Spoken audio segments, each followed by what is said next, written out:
Hi guys, welcome to this week's Raw and Uncut. I feel pretty short, and this week's video is food intolerance this weekend, and it's coming home.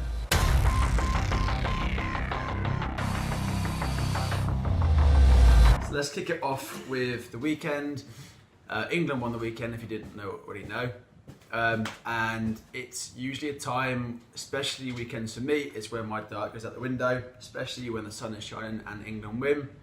I went out for a quiet one and didn't get back till very early hours in the morning. A 12-hour bender. Went out for a quiet one, and then the sun got me. I moved my chair a bit higher up. But, then the sun got me. So for me, if the sun's out, my diet tends to lapse a bit more. Food or drink? Not really drink. I occasionally go out, but it's more food. Yeah. I tend to have a lot more junk food, I guess. Junk food for me is like a pizza or something like that, or I go for the ice cream, Halo ice cream. That's my sort of go-to food if it's nice. Drinking wise, I can take it or leave it. I'm not really that fussed. You drink or not? Not really. You drink? You wouldn't touch us. You wouldn't touch anything, would you? Nah, get away from me, drink. A few gins on the weekend, but nothing crazy. So if you're the kind of person, I mean, some people you don't even know this, but you can't really like work out where you're going wrong. Weekends are sort of like a habit. They're like if you do good in the week, you reward yourself on a Friday and Saturday. So you've got to stop rewarding yourself with food. It tends to be more of a habit. So if you are Monday to Friday, you've got a routine, you're at work, you maybe have the school run, you go home, you have your set routine, your set food, then weekend goes out the window because everyone's off. Your wife, your husband's off, the kids are off, and you tend to just grab and go. And that is where you can quite easily consume more calories. Even with that, is with the kids and the wife off, you go out for a meal, when you go out for dinner or whatever, and it's just easier than to eat whatever you like. Going out for dinner. I can't afford it. It's good though. You go out to the harvester for a bite to eat. So yeah, you're right. Yeah, it is, the weekends are really hard. Some people won't know this. Some people just grab and go and won't realise how many calories you're actually consuming on those 3 days. So to start tracking it, it is a ball ache tracking, but it is the only way you can actually determine how many calories you consume on those 3 or 2 days that you have off. Nuts are the biggest one. Some people will eat nuts as a snack. Oh, it's a healthy snack though, Chris. Quite easily go for it. I'm sorry, I'm keep wiping myself, sweating. Wiping off, like eating 2 bags of nuts, which are incredibly high in calories. But they're good fats, aren't they, Chris? No, yeah. It's calories. 500 calories. Calories a calorie. Yeah. So just be careful of what snacks you're eating. Again, rice cakes are quite easy to consume, and they're quite deemed as a healthy snack and a low-calorie snack. You smash a packet of them, you're just talking about 300-400 calories. Yeah.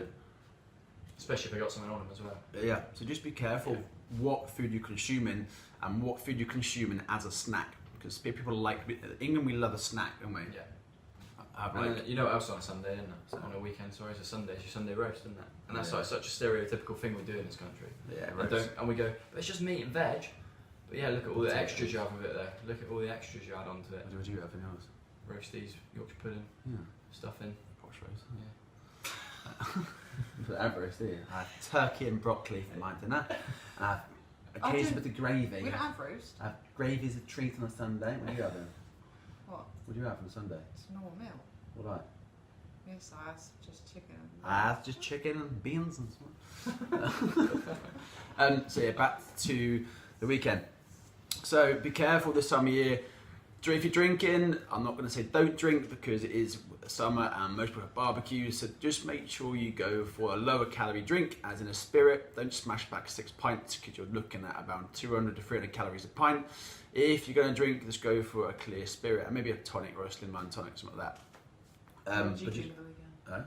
What did you drink? Vodka slim line tonic. Yeah. I don't want to drink too many pints. So food intolerances, we want to go over this today. That food intolerances are a bit controversial. Some people agree with them, some people don't. I actually do agree with food intolerances. I think you can build up an intolerance to certain food. Some people will slate this and say there's no such thing.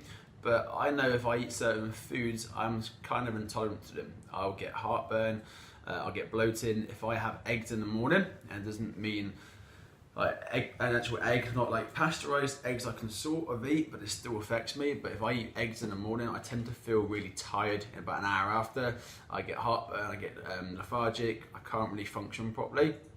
And I know if I cut eggs out, I'm absolutely fine. If I have porridge oats, the non-gluten free, and again, people will slate this, say there's no such thing as having an intolerance to gluten. I think there is. I think you can build up an intolerance to certain foods. If you're eating food on a regular basis, you can build up an intolerance to it. And mine tends to be normal porridge, oats, and eggs. So if you do feel like you have heartburn or bloating or any symptoms like that, tiredness and things like that, one, get it checked out if you are feeling like that. Maybe pop to your doctors and get checked out with certain stuff. But start looking at what foods you're eating on a regular basis and then eliminating foods in the week over the days. And you probably get a little write it down to how you're feeling after certain foods. If you're feeling crap after certain foods, write down how you're feeling, and then eliminate it, and then do exactly the same thing the next day. I think the big ones we notice are dairy, caffeine, and gluten, aren't they? Mm-hmm. Are the big three that we sort of notice a lot. Yeah. As soon as you reduce your intake of, not cut them out completely, just reduce your intake slightly, Yeah. you start feeling better, you don't get tired, suppose, you're not getting as much bloating. Yeah. And then when you do have a binge on them, all those symptoms come straight back again. You alright? Nothing nut me or something then. Stare me out. Do you know anything to this? What? Do you know anything? No, right. Huh? You've got it Taking up covered. camera space. I know. Take some good quality prime time space over there. A couple of questions that we had, and one of them was about milk. Wasn't it, Charlie? Mm-hmm. About milk. So, I again don't drink milk. One, because the amount of hormones in it, and again, this could be slated by some people say there's no such thing. Drink milk, it's healthy. But the amount of hormones in milk and the amount the gut has to work to actually digest the milk and break it down, I tend to avoid it. If I'm going to have it, I tend to have goat's milk. Don't have soy milk, please. Don't have soy milk. Well, you know, a lacto-free milk's usually quite good. That's free milk's right, yeah. So is it alright for babies to drink milk then? It's got Sorry? hormones in it. What do you mean? Well, They have special milk, don't they? yeah, but some. Titty milk. Or Titties? they have, No. or they have like. Titty But milk. like some of them drink milk at school in cups, don't they? Like it poured milk. Yeah. So you're saying. I tend to wouldn't. I wouldn't. No. Okay. You get have the titty milk for a reason, don't they? It's Well, got all the you have nutrients and titty hormones. milk. And, huh? They've got all the nutrients and vitamins But has that not, they there's need. not got hormones in it. Yeah, but it's made for that baby. The woman, No, I know you that. I'm the just female just produces saying. it. Huh? I'm just I'll asking. tell you what. I'll do some research on it and get Alright. back to you and get back to these guys on it. Okay. Any more questions you want to throw at me? That's what next week's Raw and Uncut sorted right there. Titty milk and cow's milk. Well, what questions? You had some questions that you written down from last week. Um, Over there.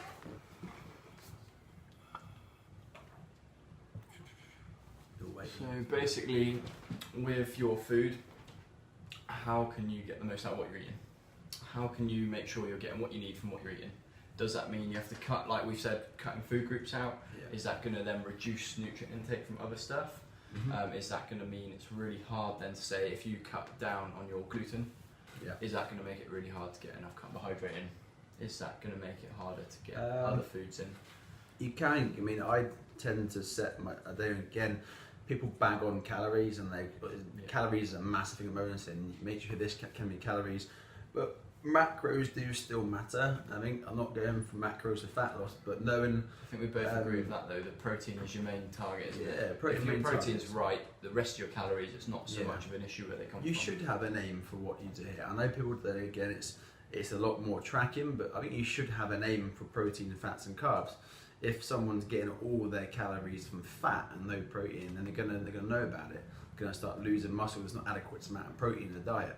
So I think everyone should know really. And the apps these days, you can track out all of that. You can track protein, you can track fats, you can track carbohydrate.